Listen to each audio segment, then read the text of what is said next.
A single millionaire happened to witness an ordinary waitress helping his disabled daughter eat for the first time in years, and that moment completely changed their lives. Not through money, but through a kindness that seemed small. A small bell chimed as the wooden door swung open. Inside the diner, the gentle clink of metal mingled with the scent of freshly baked apple pie and coffee simmering softly on the stove. Tahoe was colder than usual that day. The snow outside had begun melting into damp streaks along the sidewalk. But inside it was a different world, warm, rustic, and quiet. Austin Blake stepped in, his black hair neatly combed, a charcoal gray overcoat dusted with a fine layer of snow. He didn't look like anyone from around here, too polished, too cold, and too detached. He rarely visited places like this. His evenings were usually booked in advance. Fine dining restaurants, expensive wine, discreet shareholder gatherings. But today wasn't about business. Today was for Reese. Reese, his 7-year-old daughter, sat silently in her wheelchair beside him. Her lavender velvet coat brushed against the armrest each time a draft of cold air slipped in. Her eyes didn't lift, didn't look at her father, didn't scan the room, didn't react to the chime of the door or the scent of pie filling the air. Her tiny hands only shifted slightly against the hem of her dress, each movement repetitive like a fixed habit. Austin watched her for a long moment before walking toward the counter. A young waitress emerged from the back, her face carrying a trace of hurry, but when her gaze fell on Reese, she paused ever so slightly. "Hello," the girl said, her brown eyes carrying the kind of weariness one learns to hide behind a gentle smile. "Table for two?" "A quiet corner. As private as possible." Austin's voice was low and even not impatient, but with a tone that made it clear he wouldn't tolerate disorder. She nodded and led them to a table by the window, set apart from the small crowd of regulars having dinner. The warm golden light above cast a soft glow over the round wooden table, creating a calm space where even the faint clink of a spoon against a plate sounded distinct. Austin pulled out a chair and helped Reese settle in. He didn't need a menu. He already knew by heart the simple, mild, easy-to-swallow dishes, the ones Reese might, if luck allowed, be willing to try. He sat across from her, his hand resting on a cold glass of water, his eyes never leaving her. "Reese," he said softly, barely more than a breath, "are you hungry?" No response. Reese kept her eyes on her dress, completely detached from the place they were in, as if she were sitting in another world, one no one could reach. Austin exhaled slowly. He had learned how not to get angry, but that didn't mean he didn't hurt. The pain didn't show on his face, but it lived in the way his hand tightened slightly every time Reese refused to engage. She had once been so lively, loved to draw, to laugh, even insisted he play with her stuffed animals every night. But since the accident, the day his wife was gone forever, everything had shattered. No doctor, no method had been able to coax Reese to open up, and what frightened Austin most was the feeling that even he could no longer reach his own daughter. The sound of soft footsteps broke the stillness. The waitress returned, carrying 2 glasses of water and a few small order slips in her hand. "Soft chicken porridge and apple puree soup?" she asked, as if she had looked at Reese long enough to understand. Austin simply nodded, saying nothing. But for a brief moment he noticed her gaze lingering an extra beat on Reese's face. A few minutes later, the food was served. Austin carefully picked up the spoon, scooped a small portion of the steaming apple soup, and held it out toward Reese. His hand trembled slightly, not from fear, but from being far too familiar with rejection. And it came, as it always did. Reese pushed his hand away. The spoon clattered into the bowl, the sharp, metallic sound cutting through the air, causing the entire diner to pause for the briefest second. A couple of customers glanced over. Someone frowned. Austin didn't react. He simply bent down, picked up the spoon, and moved in silence just as he had done hundreds of times before. But this time, something was different. From the next table, the silhouette of an apron reappeared. The waitress stood there, saying nothing, her gaze as gentle as autumn wind. Then she crouched down, bringing herself level with Reese's eyes. "Would you let me try?" Austin turned to look at her, and in that moment he felt something strange hope he thought he had long since lost. Could a miracle really come from the place you least expect? Welcome to 30 Millionaire Stories, where success meets solitude, and every story heals a hidden wound. Subscribe and discover the heart behind the fortune. That entire night, Austin couldn't sleep. Meetings, reports, even the expensive glass of wine that usually brought him a sense of control, all became meaningless in the face of one image. Reese lifting a spoonful of soup to her lips without resistance. It wasn't because she ate, it was because of her eyes. A fleeting moment, a slow glance as if something or someone had just broken through the dense fog in his daughter's mind. What the best doctors could not accomplish, that waitress had done with nothing more than a gentle sentence and a spoon of soup. And what Austin couldn't stop thinking about was why. He went back to the diner 2 days later, then 3, then 4. Each time, he had an excuse Reese needed to get out, to change her environment, to bond. But deep down he knew better than anyone. He came because of her, Lila. She didn't say much. When she saw him again, she simply nodded, smiled, and continued working as if nothing special had ever happened. But each time she came near their table, Reese lifted her head, sometimes only for a few brief seconds. But to Austin, it was a miracle. And he wanted to understand. Not with the mindset of a grateful father, but with the instinct of a businessman who had built an empire from nothing. When he encountered something inexplicable, he dug deeper. And this time, what he wanted to understand wasn't the market, it was the heart of a person. He called his assistant in New York. Within 48 hours, Austin had in his hands every record on Lila Rivers. Full name, Lila Grace Rivers. Born in Portland. Full scholarship to Stanford, major in child developmental psychology. Nearly perfect GPA. Participated in numerous programs supporting children with special needs, particularly children with autism. And then, 2 years ago, everything stopped. No warning, no leave of absence, no withdrawal form, no trace of any future plans. Just one single line in the internal report. Withdrawn, personal loss. Austin frowned. That was not how a top student simply disappeared. He kept digging, pulling old personal data, local news archives, and then he found it, a short news report from Oregon. Car accident in Beaverton. Victim Ava Rivers, 17, died at the scene. There weren't many details.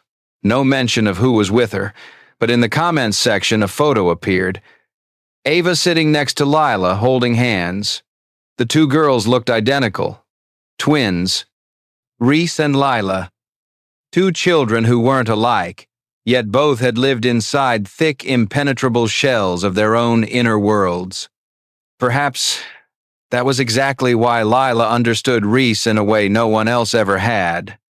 Austin sat in silence in his office, the sunset casting long shadows across the wooden floor. The framed press photos on the wall, moments when he had received awards, cut ribbons, signed billion-dollar deals, suddenly felt empty. In all those victories, never once had he felt what he felt when he saw Reese smile at that girl. He thought about Lila. She had walked away from a brilliant future, not from lack of ability, but perhaps because of something deeper than pain, guilt. No one leaves Stanford with a record like that unless they're running, and Austin knew that feeling well, because he had run too. Unlike Lila, he hadn't run from a loved one, he had run from helplessness, from himself, from the reflection he saw every time he looked at Reese. Perhaps that was exactly what made them more alike than they realized. Comment 1: If you think this story is worth hearing so we know you're still here, it wasn't exactly an invitation, nor was it entirely an offer. When Austin looked directly into Lila's eyes that day and spoke slowly, what he was doing wasn't hiring a caretaker, it was taking the biggest step forward he had ever taken. 1 week. Just 7 days. Come live with them, help with Reese. As a nanny, or in whatever way Lila thought she could. No contract, no specific requirements. Just an opportunity. A small chance in a family far too accustomed to emotional frost. Lila didn't answer right away. She stayed silent, her eyes drifting toward the distant shimmer of Lake Tahoe in the afternoon light. She seemed unsure whether she could go back to doing something nurturing. Unsure whether she was worthy of stepping into another child's life. But in the end, she gave a nod small enough not to bind her, but clear enough for hope to hold on to. On her first day at Austin's home, Lila didn't speak much. The luxurious house was so quiet it felt as if even the thick walls had grown used to the prolonged silence. Everything was arranged perfectly, spotless, to the point of coldness. But just like its owner, beneath that perfection was something that had never been named. Reese didn't react much upon seeing Lila enter the room, but she didn't retreat, didn't turn her face away. For Lila, that alone was a better start than she had hoped for. The days that followed passed in patience and quiet. Lila didn't impose. She simply existed there, reading aloud even when she knew Reese wouldn't answer, humming softly while brushing the girl's hair, placing a gentle hand on Reese's shoulder when she startled awake from a nap. Each time, Reese's reaction was so small it was almost imperceptible. A slight lift of the head, a faint touch, a fleeting glance. But Lila saw them, and she never let them go unnoticed. Austin, at first, only observed from a distance. He didn't intervene. All that mattered was that she was there, doing something he couldn't getting Reese to open up. But then, something inside him began to change. It was no longer about allowing or cooperating. He sat down beside them, picked up a colored pencil and sketched a lopsided flower next to the picture Lila was guiding Reese to fill in. Continued reading the story when Lila's voice grew hoarse after half an hour of speaking. Even placed his hand on the table when Reese pressed her lips together, refusing to eat as a quiet signal that he was there, willing to wait. Gradually, they were no longer 3 separate people inside a vast house. Once, while Lila was reading Charlotte's Web, she paused exactly at the line, "You have been my friend." That in itself is a tremendous thing. Reese didn't look up, but her small hand brushed lightly against Lila's finger. Austin stood at the doorway, saying nothing, but his heart pounded so hard he could hear it himself. It was a small gesture, but to him, it was the first tangible proof of something he had suspected. Lila wasn't just helping Reese recover. She was bringing them closer to each other in a way he never had. And the strangest part? He found himself no longer afraid. Before, Austin had always feared attachment. Attachment led to loss, and loss was something he had sworn never to let himself feel again. But when he saw Reese smile, a brief, distracted smile, as Lila told a silly story about rabbits in the garden, he felt he would give up everything to protect that moment. Perhaps 7 days would never be enough to heal. But sometimes, a single moment is enough to change the course of an entire life. Could 3 wounded people truly become a family, or was it only an illusion in the midst of a fleeting period of peace?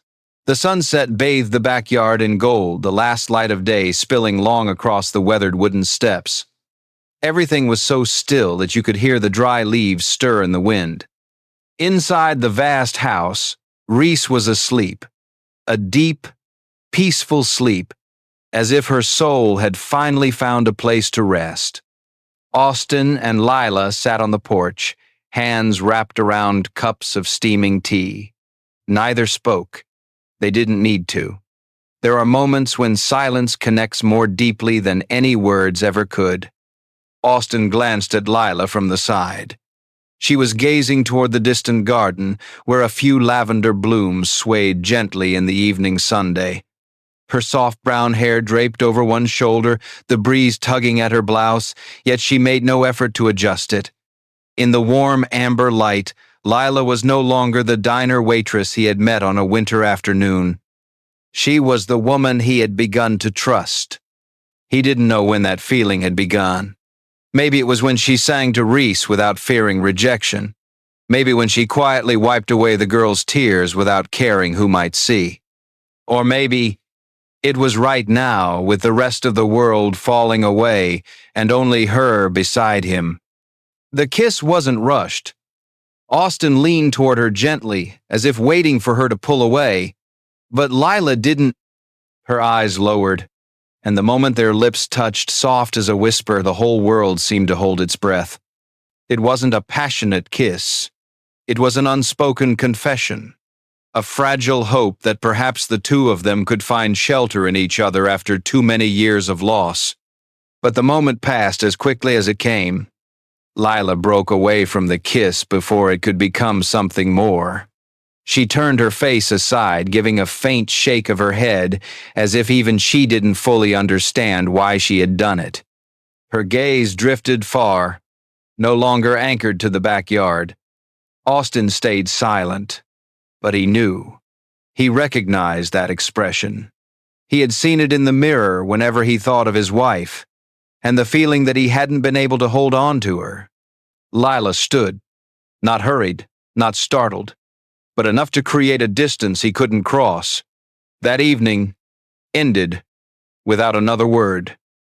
Yet between them, something had changed. The next morning, when Austin walked into his office, she was already there. No secretary announcing her, no appointment on the calendar. In her hand was a small bag. She didn't sit down, and he didn't invite her to. Lila spoke briefly, as if she had rehearsed it 100 times in her head. Her voice was calm to the point of heartbreak. She resigned. No long explanations, no reproach. Just, I think I should stop here. Austin didn't react right away. Part of him wanted to ask her to stay. Another part had grown so used to loss that he feared speaking at all. So he simply stood there, watching her walk out of his office, leaving behind the faint scent of herbal tea and a space larger than he had ever imagined. After the door closed, Austin still didn't move. In his mind, he kept asking himself what had made her pull away. Had he moved too fast? Or had she never intended to stay at all? He didn't know that night Lila had stood for a long time outside Reese's room. She had touched the doorknob, ready to open it one last time, to say goodbye to the little girl she had begun to love as if she were her own flesh and blood.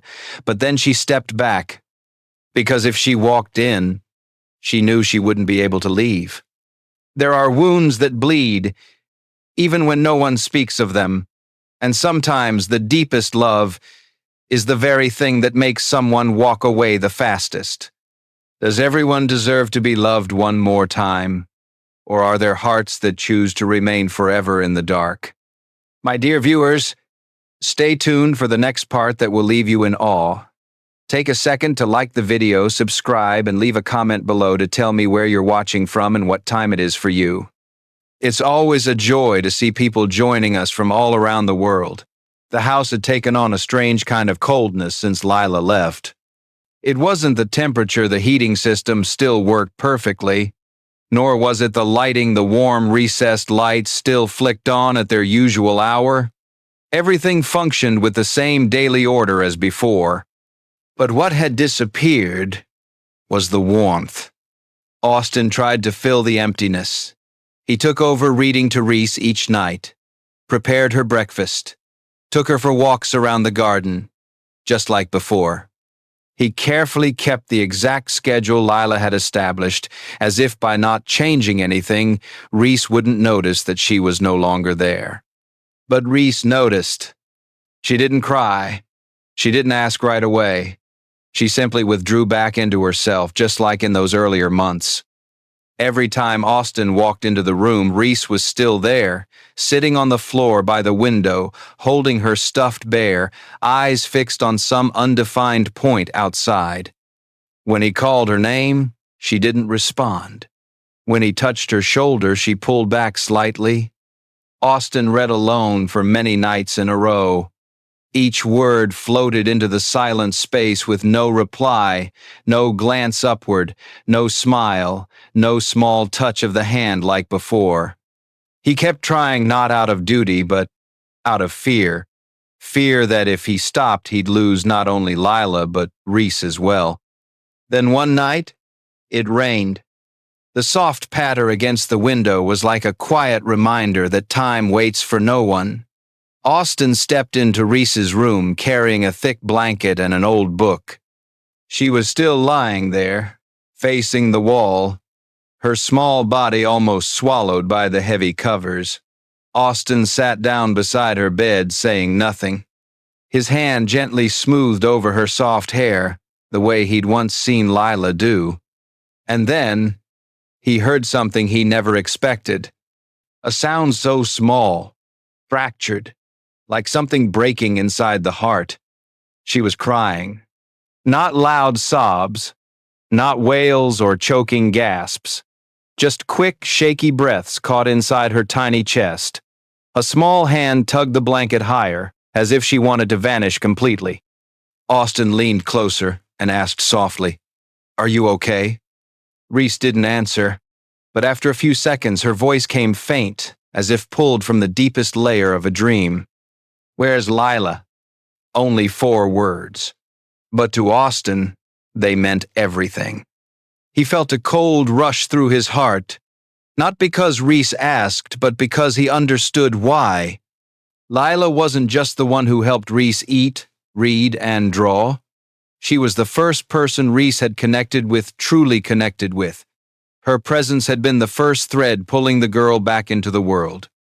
And Austin had let that thread slip away.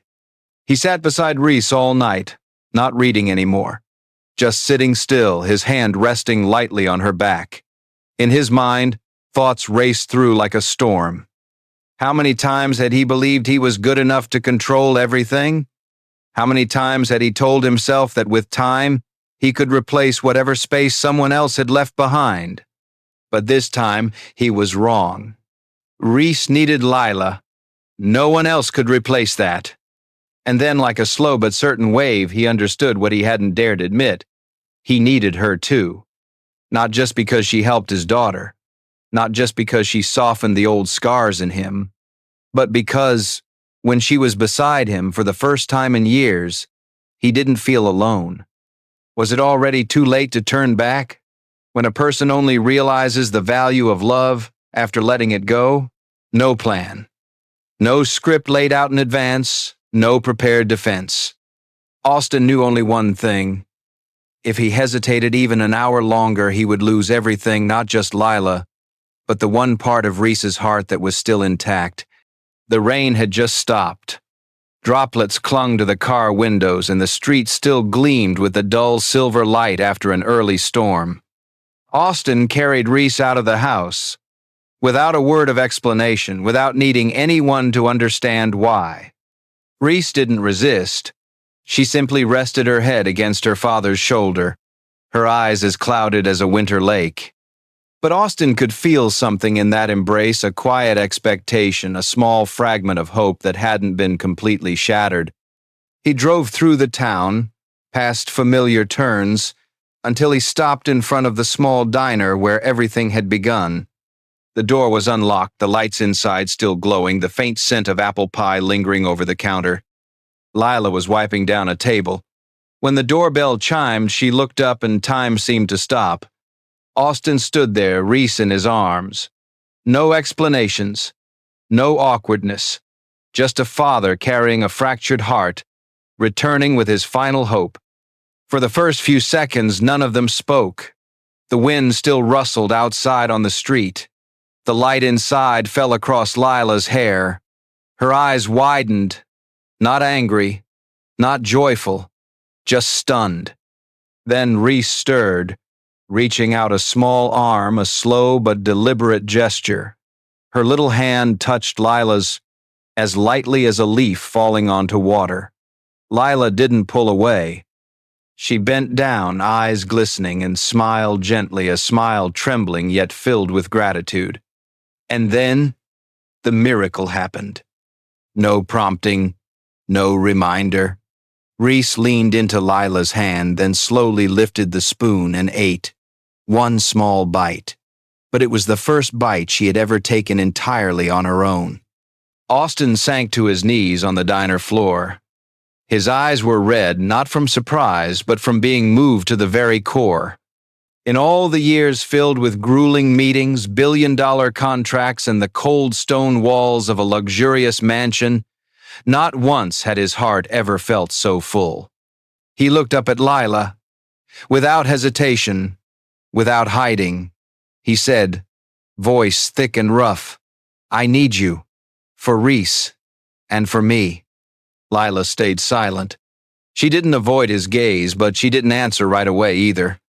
In her eyes was a whole tide of tangled emotions, affection, fear, and something that looked very much like coming home.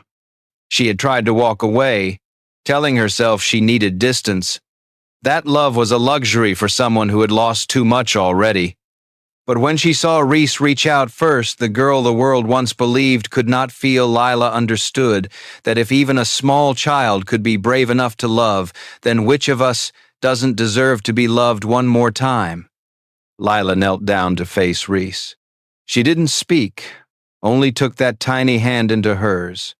Austin sat beside her, and together they formed a small circle, not perfect, but whole. In that moment, 3 people, each carrying their own wounds, found one another. No miracles needed, no reasons required, just a touch, a spoonful of soup, a single honest sentence. But would love be enough to keep them together when the real trials hadn't yet begun? There was no grand ceremony, no fireworks, no music marking a new beginning. But sometimes the biggest turning points happen in silence, like the first ray of sun after days of rain, like a deep breath reclaimed from the grip of panic. Lila didn't nod. She didn't say yes. But when she folded up her apron, set the keys back on the counter, and walked out of the diner beside Austin without looking back, that was enough. Reese was still in her father's arms, her gaze fixed unblinkingly on Lila. She didn't beam, didn't speak. But when Lila gave her hand a gentle squeeze in the car, Reese leaned her head on Lila's shoulder as if she had never left. And for the first time in a long time, Austin smiled fully, not because he had won, but because he hadn't given up. In the days that followed, life didn't turn into a fairy tale. Reese still had moments of panic in the middle of the night. Lila still had those faraway stares, as if old memories were quietly threading their way back in. And Austin still wrestled with being both a responsible businessman and a father, learning to be gentle with himself. But the difference was, they were no longer alone. In the mornings, the 3 of them had breakfast together. The kitchen no longer echoed only with the cold clatter of dishes, but with the soft sound of spoons tapping bowls, small footsteps across the wooden floor, and sometimes very faintly Reese's laughter. At night they read together. Once, when Austin playfully changed his voice to match a fairy tale character, Reese giggled. Lila turned to look at him, her eyes glowing not because of the story itself, but because she realized, in that moment, they had gone further than either of them ever thought possible. They didn't talk much about the past. They didn't make promises about the future. They just lived in the present, a fragile present, but more real than ever. One autumn afternoon, they sat together on the grass in the backyard. The leaves had just begun to turn gold. Reese lay between them, holding a small photo book Lila had made. Each page captured a moment. The first hesitant smile, a shared meal, a streak of paint across a shirt after an afternoon of painting. Austin's eyes lingered on each photo, and something rose in his chest that he had thought long dead peace. Lila tilted her head and asked, "What are we?" Austin didn't answer right away. By then, Reese had fallen asleep, her head resting on his leg, still holding the book. He gently squeezed Lila's hand. "We are a choice," he said silently in his heart. "Not the perfect people for each other, but the ones who chose to stay. None of them were perfect, but all of them were brave. They had chosen to step into each other's lives, chosen not to run, chosen to forgive, chosen to trust again. And above all, they had chosen to love even when they once thought they couldn't anymore. No one taught Reese what to call Lila. But one day, while she was fitting together a set of colorful wooden blocks, she whispered, almost in a dream, "Mommy?" Lila turned, tears welling instantly. Austin didn't say anything. He only squeezed her shoulder. Both of them understood. No piece of paper could prove it. But family doesn't need to be proven on paper. Only by love that's real enough. And in that way, they hadn't just found each other, they had found themselves in each other. Because sometimes, family isn't where you are born, it's where you are brave enough to stay. Sometimes family isn't the place you're born, but the place where you are chosen, loved, and dare to love back despite old wounds. The story of Austin, Lila, and Reese reminds us that love can mend what the past once seemed to have taken away. If you've ever faced loss or are searching for healing, may this story have reached you. Leave a comment below. Comment 1 if you thought this story was beautiful. We read every single message. Hit like, subscribe, and share this video to spread the love. A black woman is busy wiping down tables in a rundown diner. Sweat soaks her apron, a testament to her steadfast belief. Never turn away from someone's pain. Meanwhile, across the street, a man in a Bentley observes her every move and watches a boy in a wheelchair by her side. In that tiny moment, the waitress doesn't realize she's opening a door to a transformation that reaches to the very roots of her life. Can nameless kindness awaken a conscience that has grown cold? Subscribe to the channel to continue following these thought-provoking stories.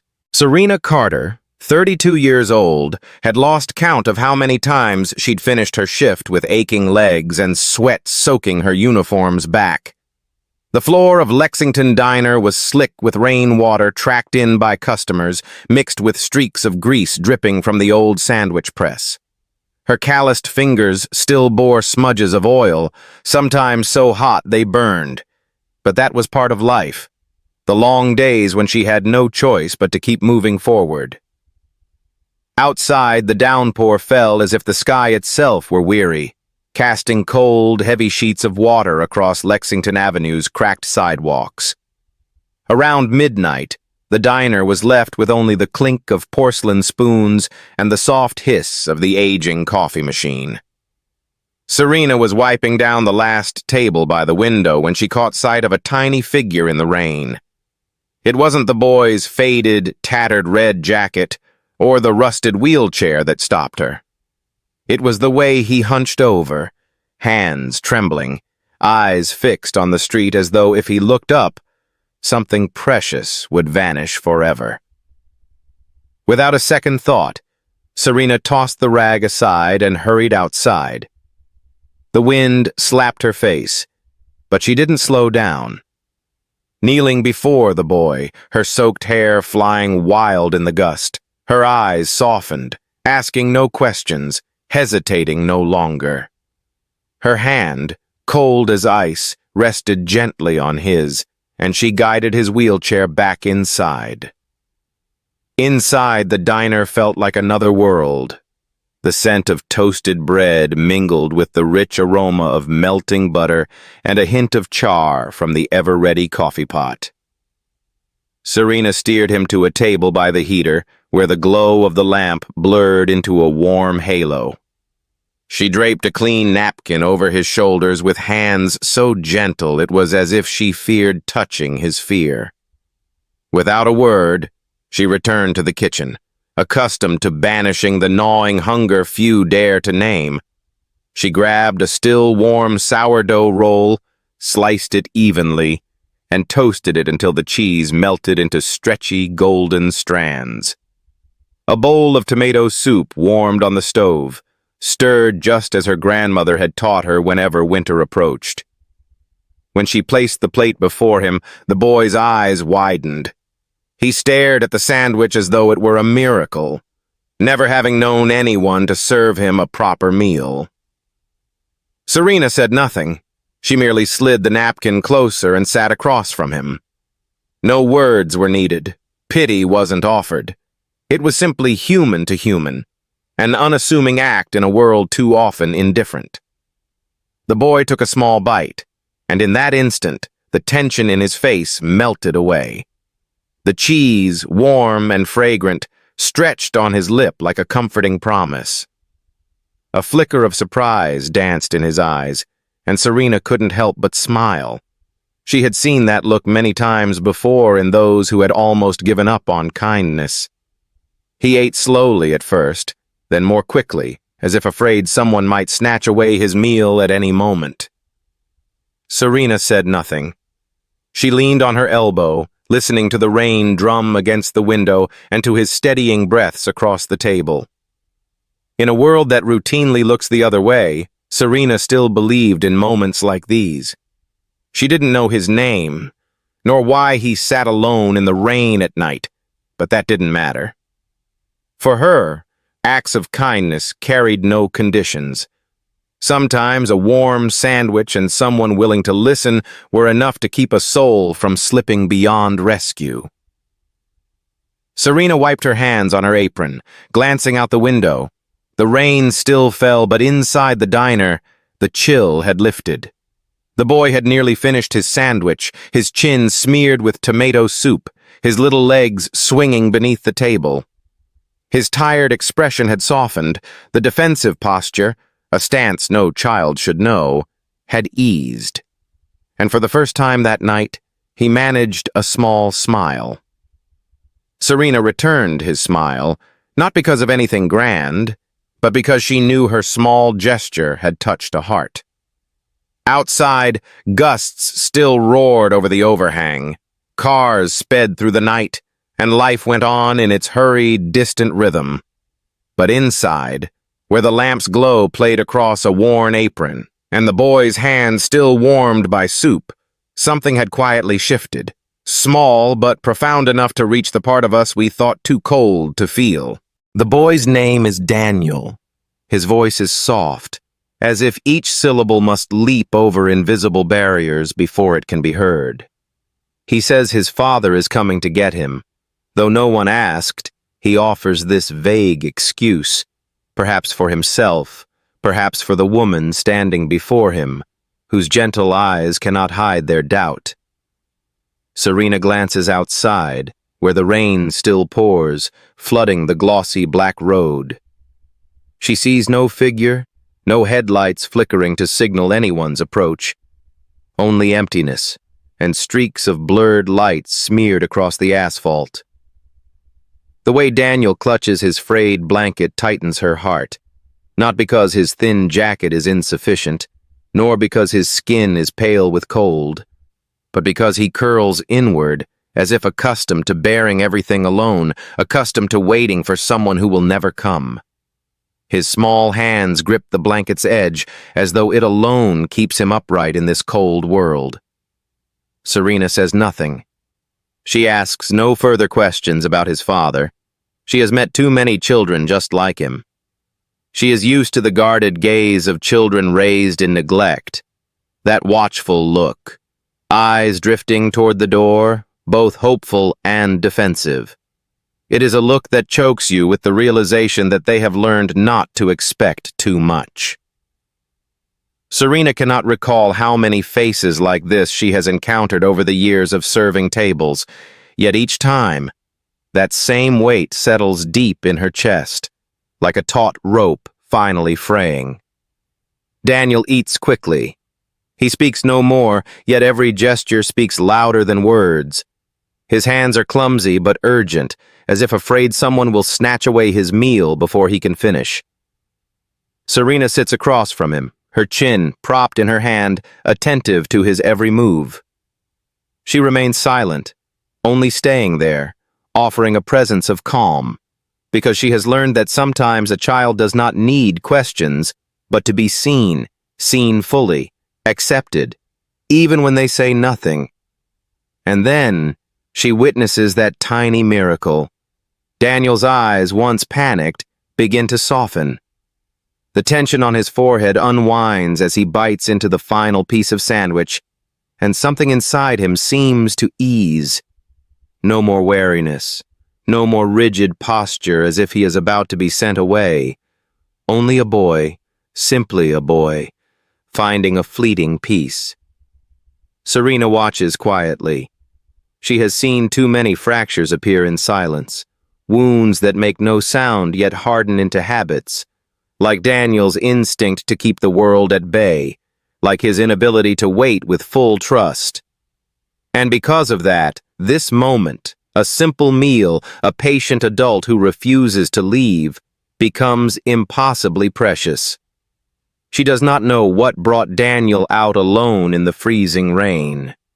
She does not know whether his father truly exists, or if the name is just something to clutch. But she knows the feeling of a child waiting in despair. Serena was once that child.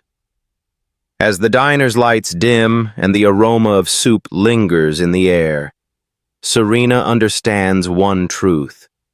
Kindness need not be grand. It only needs to be timely. A fleeting moment, a person who refuses to walk away, an eye that does not judge. Those small acts can hold a soul teetering on the brink. Daniel wipes his mouth with a napkin, tomato soup stains still clinging to his chin. Serena leans forward, gently wiping it away with the napkin's edge, an instinctive gesture, as if he were her own child. The boy does not flinch. He merely bows his head in quiet humility. That very silence, though, it becomes his unspoken thank you. Outside, the rain continues to fall, but inside Serena's heart, something settles into a gentle calm. Across the street, in the darkness illuminated by the neon glow of Lexington Diner, the sleek black Bentley sat motionless, like a predator in hiding. Inside, Raymond Holt remained perfectly still. His face betrayed no emotion, yet his cold gray eyes were fixed on the scene unfolding beyond the rain-smeared glass. In this humdrum setting, a shabby roadside diner, he saw his son Daniel eating with a stranger, and what he could not look away from was not the simple plate of sandwiches or bowl of soup, but Serena's gaze toward that child. Raymond Holt, 46 years old, was a man forged from ironclad principles. He did not believe in luck, nor in relying on emotion. Everything he possessed, from the billion-dollar Holt Dynamics empire to his standing in international finance, was built on absolute control and faith solely in efficiency. To him, softness was risk. Sentiment, if unchecked, was a fatal weakness. Yet now, on this rainy night in a forgotten corner of Baltimore, he sat transfixed, unable to tear his eyes from Serena Carter, dark-skinned, her hair tied back beneath a stained apron, as she tended to every small detail for Daniel. She did not know she was being watched. She did not know that each gesture, each smoothing of the blanket, each wipe of soup from Daniel's chin was being etched into the memory of a man who cared for nothing beyond profit and schedule. An urgent call from Japan awaited him, a call from major investors needing him to sign a multi-million-dollar contract. His wristwatch had already passed the hour of the appointment, yet Raymond had not touched his phone. He was calculating, not finances, but emotion, a task he rarely permitted himself to undertake. He saw Daniel as he had never seen him before, The boy sat erect, shoulders no longer shrugged in defense, eyes no longer darting with fear. His little legs swung under the table, unconsciously, a child truly living his age. That image, so simple, so ordinary, struck Raymond to his core. It was not an overwhelming emotion, but a silent realization that he had long forgotten something essential in his climb to the top, the normalcy of childhood.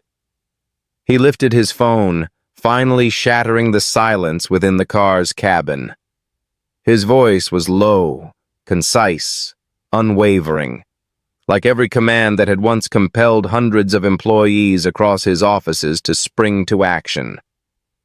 "Nora," he said, as his assistant answered. "Go to Lexington Diner. No need for business attire. I want you there in 20 minutes. There was a brief pause at the other end. Then he continued, his tone softer now, no longer the CEO giving orders, but a father witnessing something beyond his control. "Find everything you can about that woman." He offered no further explanation. He did not need to. In his eyes now, Serena Carter was no ordinary waitress. She had made his son smile. She had accomplished what money, schools, psychologists, and even he himself had failed to do all these years. She had made Daniel feel safe. Inside the diner, Serena knew nothing of the upheaval her actions were causing in a world far removed. All she knew was that before her sat a boy in need of care, in need of being seen, in need of a place to sit fully without cowering in fear. To her, this was no grand gesture. It was instinct, a kindness born from her own experiences of abandonment. Raymond squeezed the phone lightly in his hand. For the first time in a long while, he did not calculate what would be most advantageous. He simply stared through the rain-spattered glass and saw his son at peace. And Serena Carter, her hair soaked, her face weary after a long day, her gaze gentle without expectation, had stepped into his line of sight. Not through prominence, not through status, but through a single, simple act, giving a child a sense of belonging. 2 weeks have passed since that cold, rainy night, and Serena Carter has returned to her old routine. Mornings still begin with the smell of burnt coffee and streaked napkins smeared with pancake batter. Her life is still measured in hours spent behind the counter, in dealing with difficult customers, in the small change dropped into the tip jar. On the surface, nothing has changed, yet inside her, something has shifted. An undercurrent, barely breaking the surface, but enough to keep her mind from finding peace as it once did. Then, one Thursday morning, a thick envelope appeared on her doorstep. The heavy paper bore the embossed logo of Holt Dynamics, a name that alone commands respect in any city. In her hands, Serena held not only an invitation to an interview, but also a brief, handwritten letter, firm, concise, and weighty. The author was none other than Raymond Holt. She read it over and over, as if unwilling to believe it was real, not because she wanted it to be, but because she had grown accustomed to a world where favors are offered as a means of control, a syrupy way to buy compliance.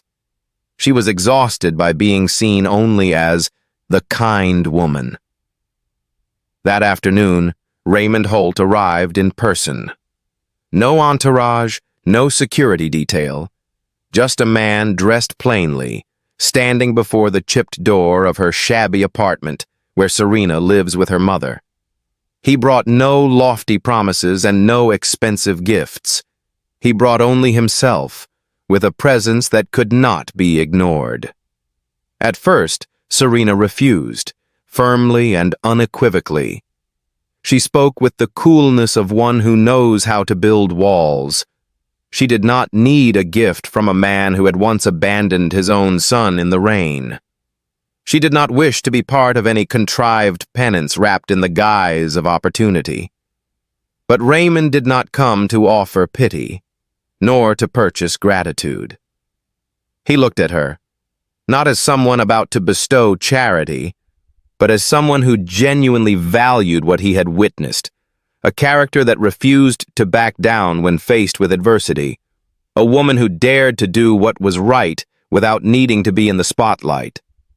He spoke little, but his gaze alone made Serena understand that he saw not just her kindness, but her capability, her resolve, and her unshakable dignity.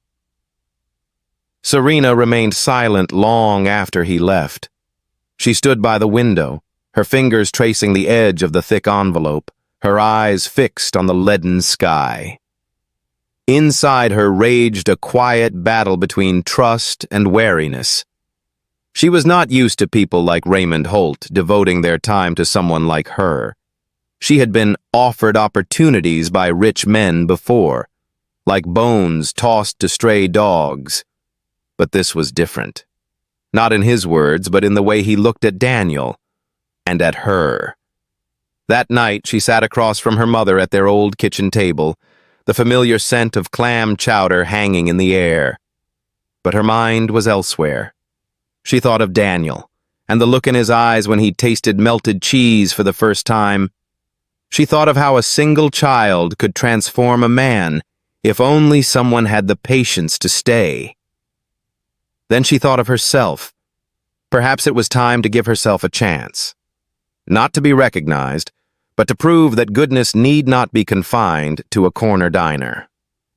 The next morning, Serena tied her hair into a neat bun, donned a crisp but worn shirt, and left her small apartment. She carried not blind faith, but a determined step, one that was not imploring but seeking to be heard.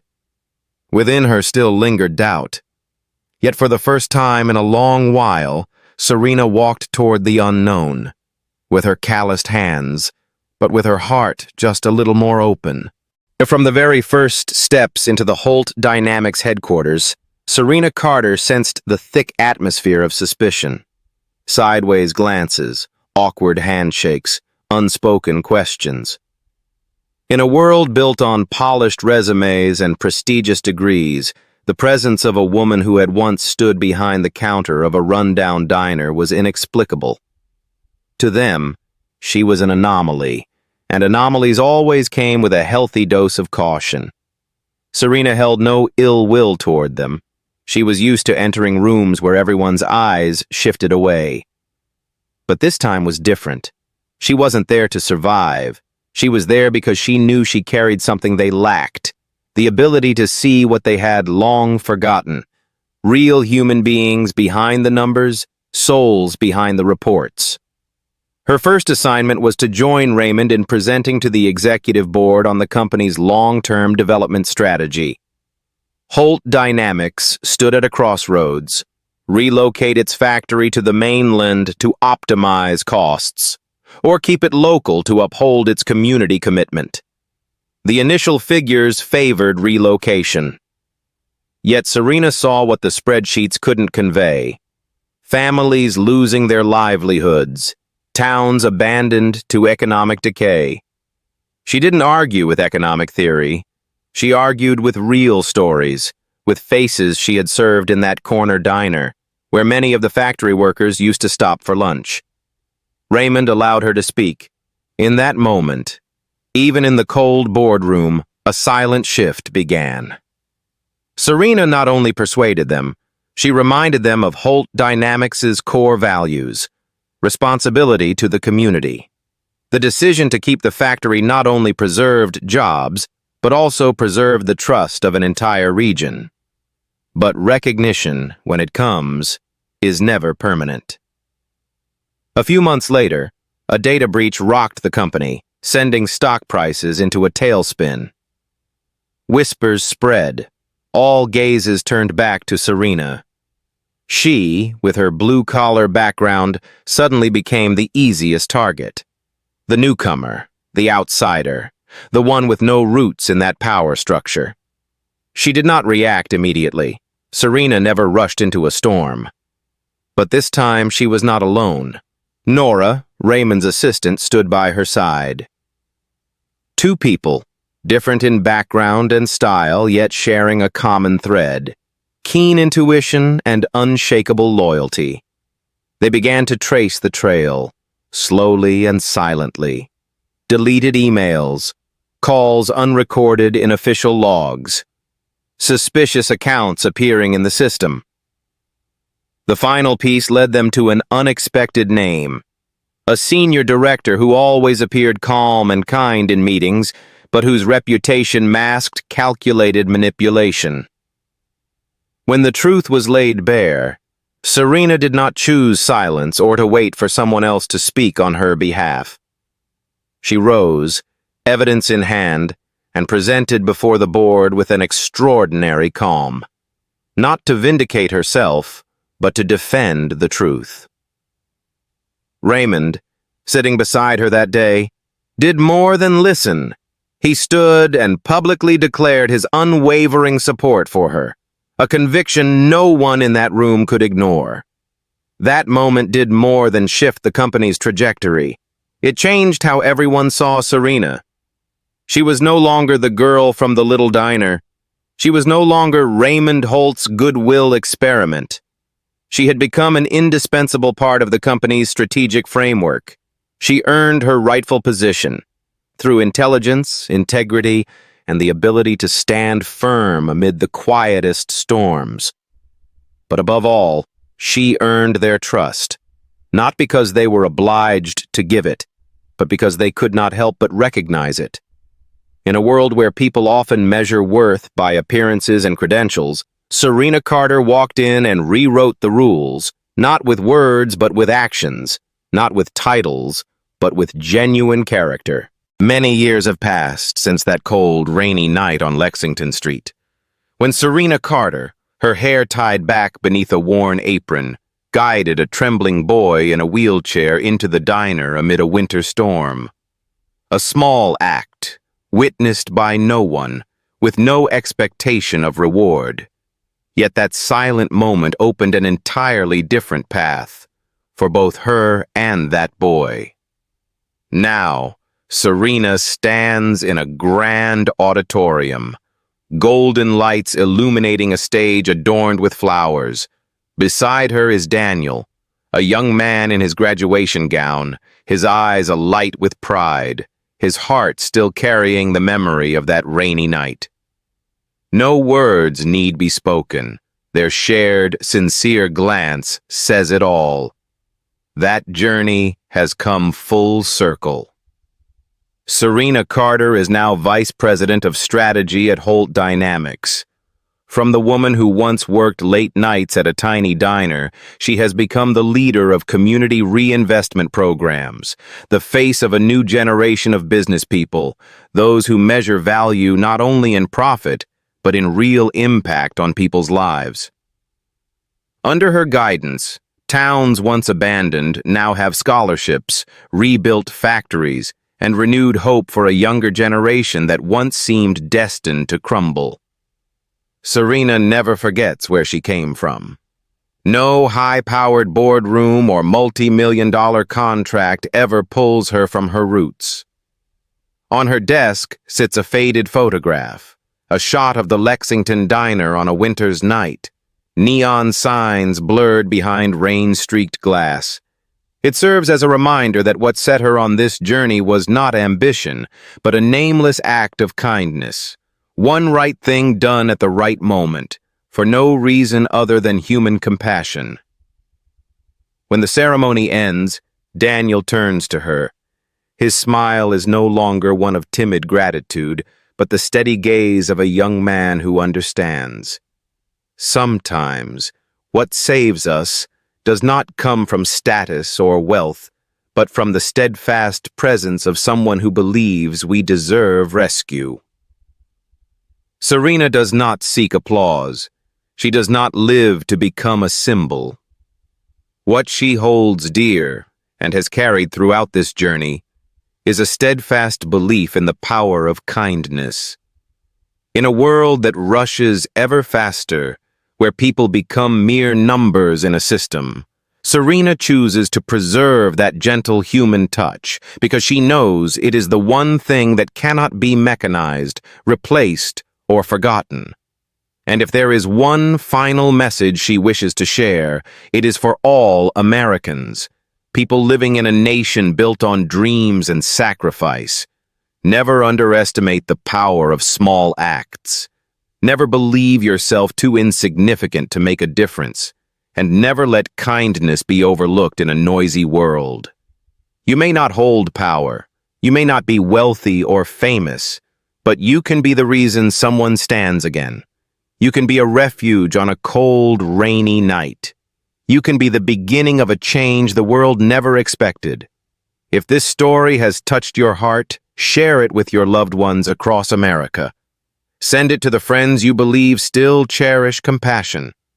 Subscribe to this channel because we are here not just to tell stories, but to remind each other that in this nation, goodness has never truly vanished.